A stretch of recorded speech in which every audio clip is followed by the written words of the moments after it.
Hello, sir. Good day. My name is Daniela A. De la Cruz, and I am taking Bachelor of Science in Hospitality Management at Dalubasaang Politeknikong Luzon ng Baliwag.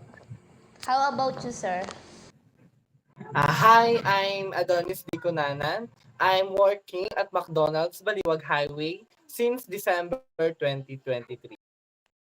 Okay, so let's start with number one question. Was there even a time where you experienced talking to an irritated customer? How you deal with the situation?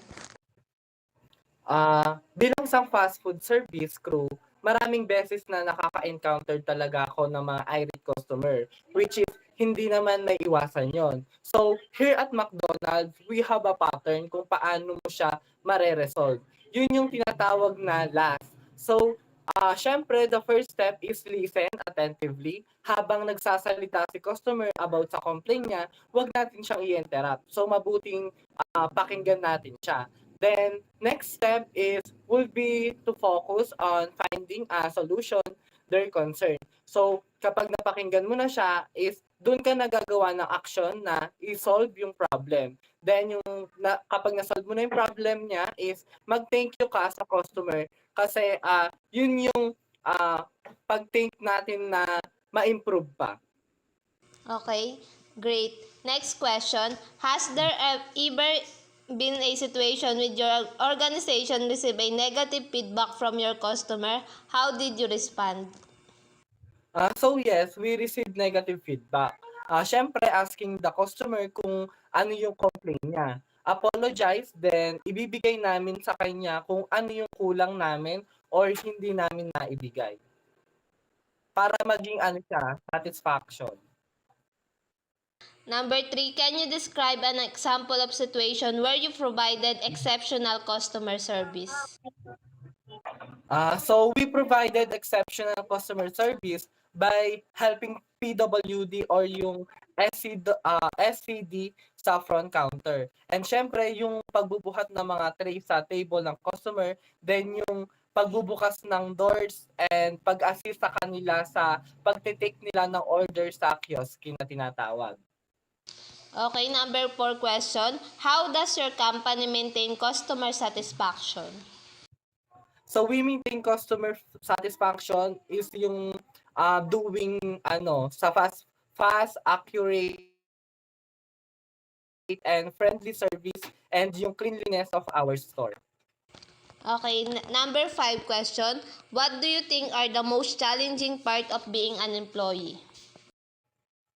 Siguro yung customer na mahirap i-handle, syempre kahit hindi natin problema, kailangan pa din natin silang intindihin.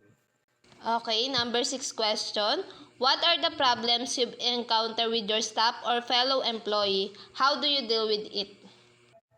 Siguro yung na-encountered ko pa lang naman problema sa kapwa ko crew is yung miscommunication. Example na dito is yung pag-out namin. Then pag may tinatawag na kami na turnover na si crew, which is na dapat responsibilidad niya yon as nasa station niya yon. Pero may hindi siya na turnover, kaya ayun ang nagkakaroon na problema is yung next na due duty or yung kapalitan niya is deal with it, tawag dito, mas kakausapin ko siya dun sa mahinahon, si crew para sa susunod is hindi na maulit. Okay, next po. Number seven question. Do you enjoy working in the food service industry? Why? Yes, as a crew kasi so far, nag-e-enjoy naman ako. Masaya ako na nagkakaroon ako ng kaibigan, nagkakaroon ng enjoyment araw-araw and yung may matututunan din ako sa mga nakaka-interact ko sa mga crew. So, di naman ako tatagal sa McDo kung hindi ako nag-e-enjoy. Hindi lang naman dahil sa pera, syempre dahil sa mga kasamahan din natin sa trabaho. Okay, last question. What advice can you give to those students like who are planning to have a career in the food service industry? As a working student, siguro yung time management talaga and yung pagbabaon natin ng mahabang pasensya. Siyempre, marami tayong makaka-interact na iba't ibang tao, iba't ibang personality, and dapat dun sa ganon, always smile and have a positive attitude. Thank you so much, sir, for making time. Okay, thank you so much.